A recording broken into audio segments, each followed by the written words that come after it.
Now that is one gnarly structure. That is pretty cool. How you guys doing and welcome back. So I think I got a pretty interesting video here making this ingot. But first I want to talk a little bit about my furnace. I've had a lot of questions about it.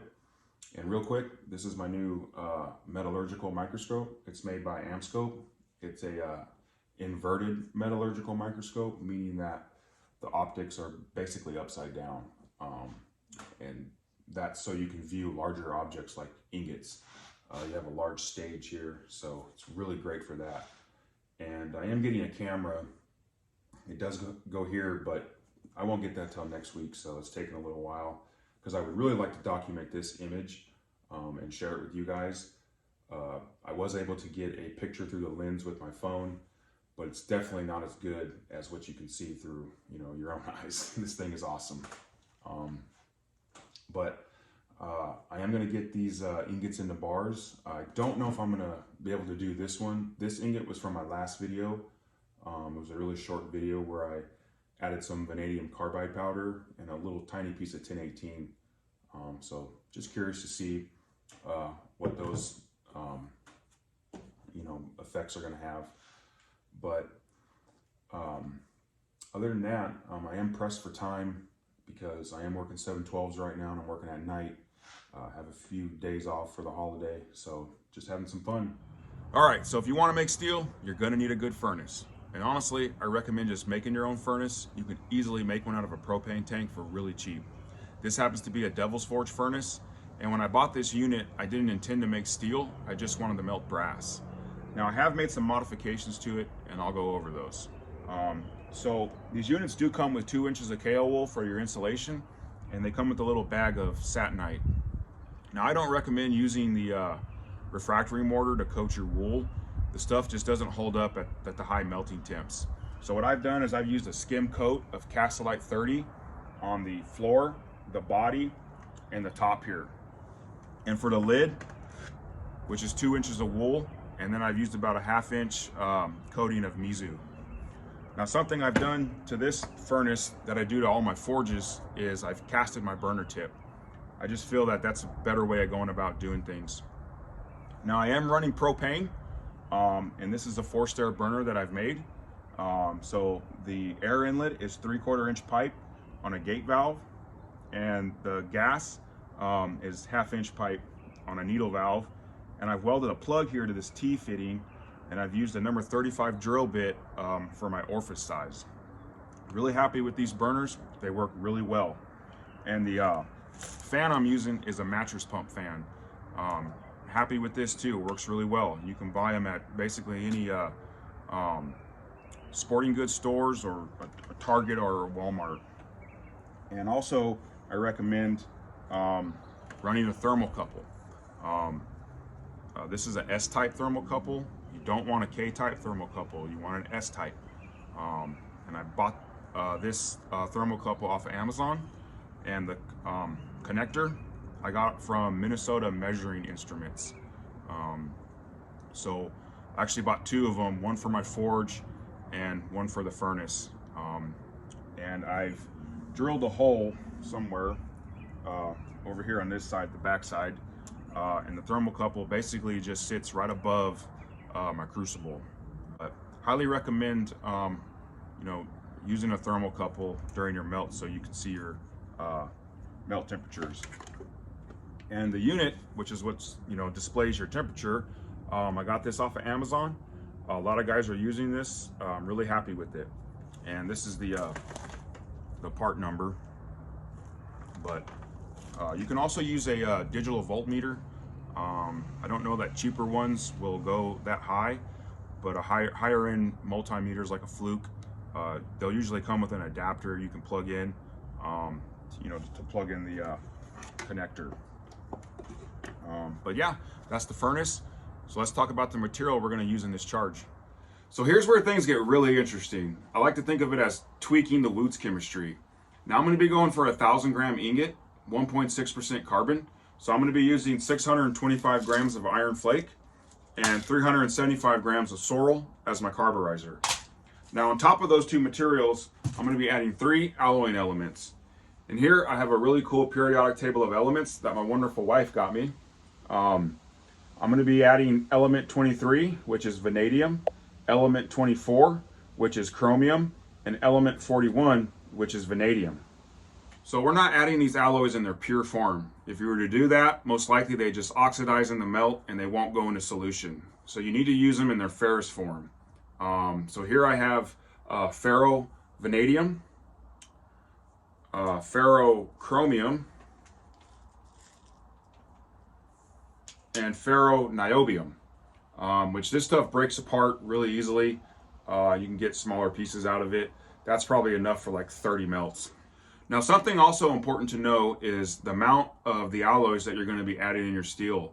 You really don't want to add too much because it can be detrimental more than beneficial.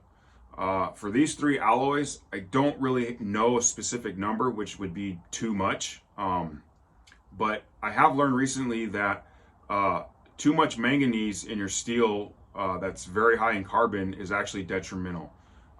So you kind of want to be careful there. If you look at a lot of steels like W2 or Hitachi Blue, you'll notice that the manganese content has dropped off significantly as the carbon content is very high. So you kind of got to be careful there. And this is all really experimentation. And I'm keeping the content of these very low. So I'm not going over 0.2%. I'll be using 0.15% of vanadium and chromium, and I'm going 0.20% of niobium. Now what I've done is basically copied your ingot steels. I'm just looking at a lot of ingot steels and going off the chemistries of those and looking at the alloying content and what the amounts are, and kind of just copying that. And like I said, I'm keeping the alloying content pretty low, so I don't think I'll have any problems.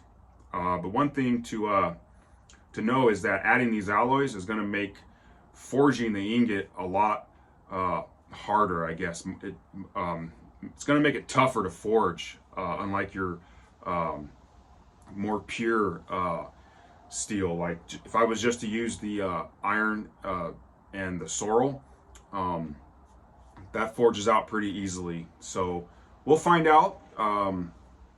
Now most of you probably already know what the functions of these alloys are in steel. Maybe not so much niobium, but vanadium and niobium are very similar in what they do in steel. They have some of the hardest carbides. So whenever you have a steel that's very high in carbide, you kind of lack toughness, and that helps. Vanadium and niobium help to bring up that toughness. Also, niobium is very good at pinning grain boundaries and keeping your grain nice and tight. There's a really good article I'll attach to this video from Knife Steel Nerds of the functions of niobium and steel. So that's the materials we're going to be using in this charge. And in my recent video, which was a short video of making an ingot, I'm also going to be forging that into a bar along with this ingot and sending them off to get analyzed. So from here, I'm going to go to the melt and then straight to forging. So stay tuned.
All right, so here's a crucible right out of the furnace.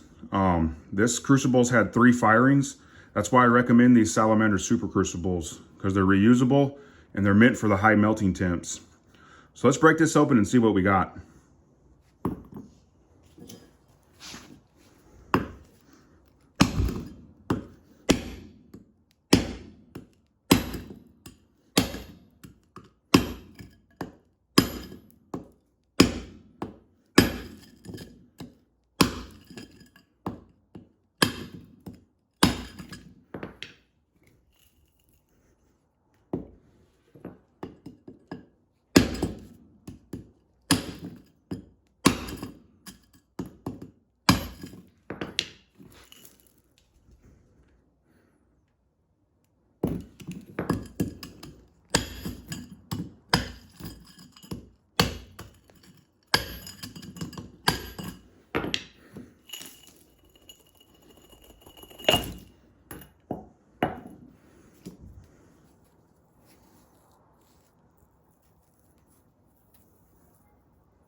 That is a nice looking ingot.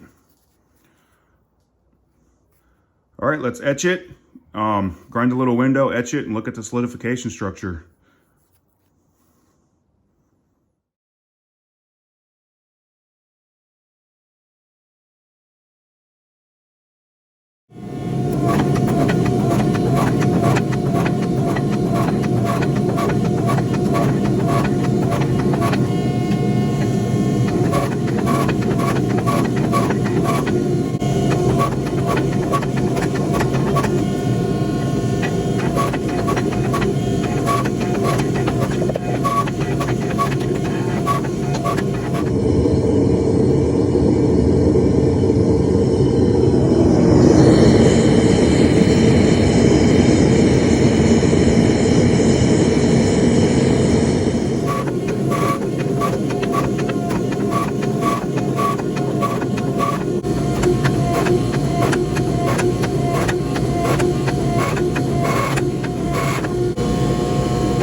Forging went great, and this is the ingot with all the alloys.